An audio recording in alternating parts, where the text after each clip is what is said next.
It's time to go behind the scenes at the Wild Wonders Wildlife Park.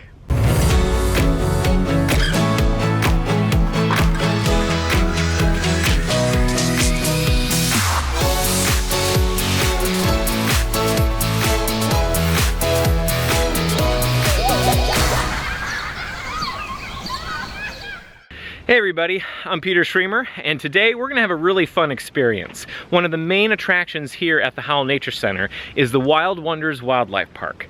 It's a zoo that's a forever home to permanently injured wildlife here from the Great Lakes area. So what does it take to be a zookeeper here? Well, today we're gonna meet up with Katelyn and find out. So this is Katelyn Lewis. She is the Wild Wonders Supervisor here at the Howell Nature Center. So Katelyn, for those who are new, tell us, what is Wild Wonders all about? So Wild Wonders is our wildlife park. It is a teaching zoo open to the public. We have 65 permanently injured birds, mammals, and reptiles, all native to Michigan.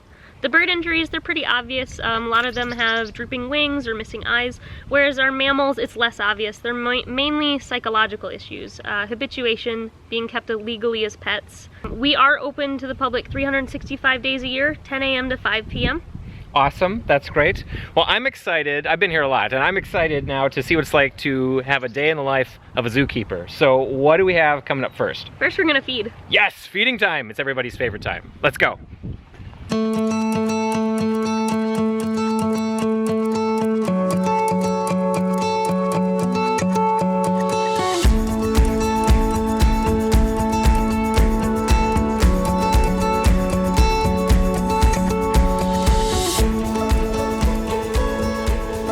We design our diets based on natural history of the species, but also on the individual.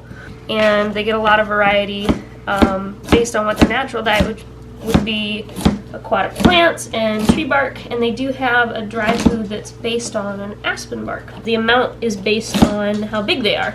I've got one 54-pound beaver and one 36-pound beaver. We feed these guys every day.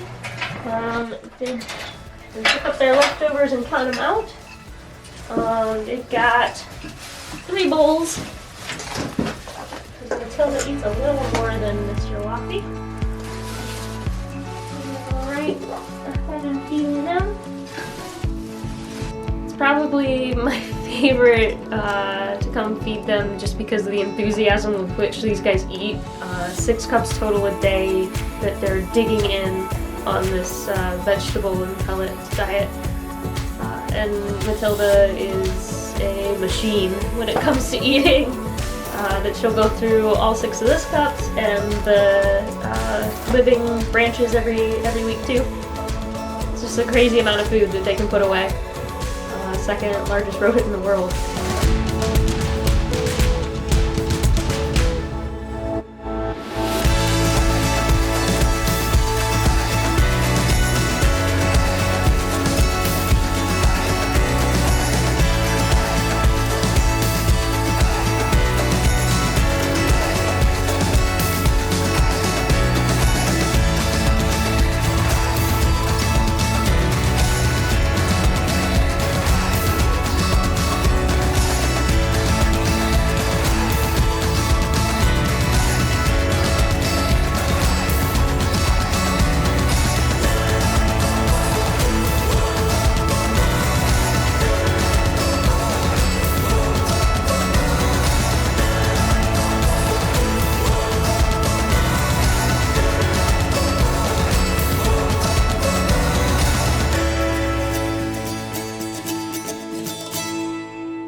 We're gonna go work with Harlan. Our Harlan's hawk is actually just a color morph of a red-tailed hawk. She is a really good example of a bird we've been moving towards operant conditioning, which is where she is given choices to give behaviors and receive rewards when she does them.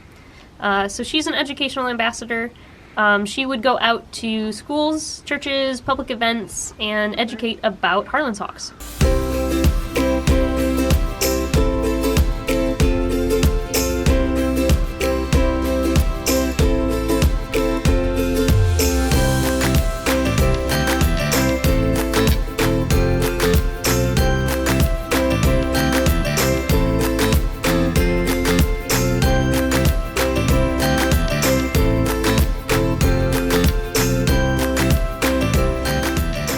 So most of the training that I do with Kayla is in order to get a better look at her, to see her toes, see underneath her, as well as to make her work for a little bit of her food.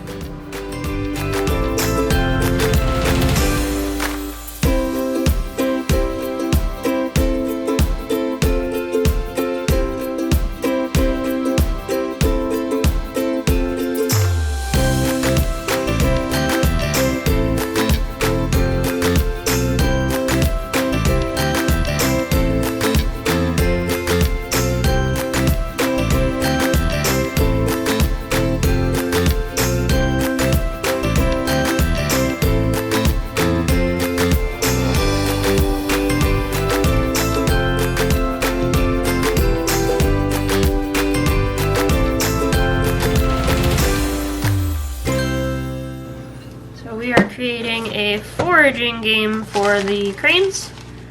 These guys would be picking up grubs and insects. Today they've got mealworms, one of their favorites, and they're going to have to pull them out of here to eat them, rather than have them presented on top of their food. They're in oatmeal. So we are making enrichments for our opossums. We're going to play on the fact that they use their noses to find their food. So we're going to hide their food inside of these boxes.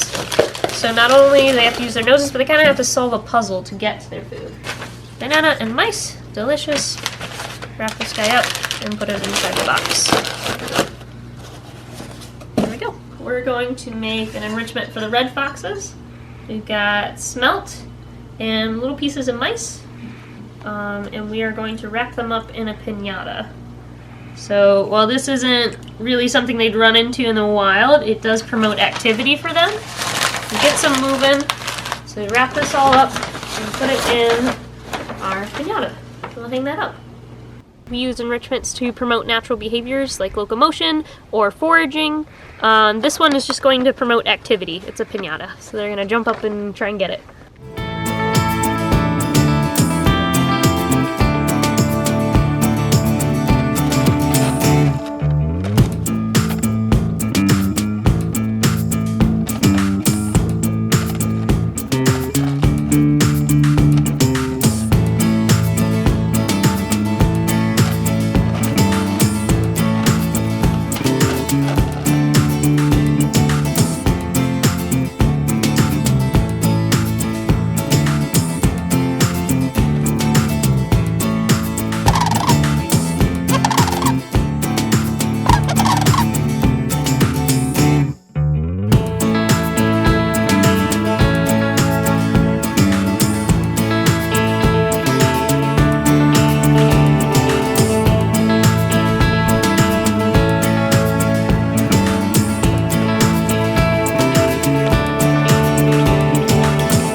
Well, I don't know about you, but that was a very entertaining educational experience. Being a zookeeper takes a lot of hard work and training to take care of these animals properly. But if you enjoyed today's adventure, then you can sign up to join Katelyn yourself as she goes around to feed the animals. It's called Follow the Feeder. You can also sign up to make fun crafts for the animals to play with, just like you saw today on the Zoo Enrichment Days. Both of these are wonderful opportunities for you to be the zookeeper. So check the calendar and sign up. It's a great way to get outside, to go explore, and to go wild here at the Howell Nature Center. I'll see you next time.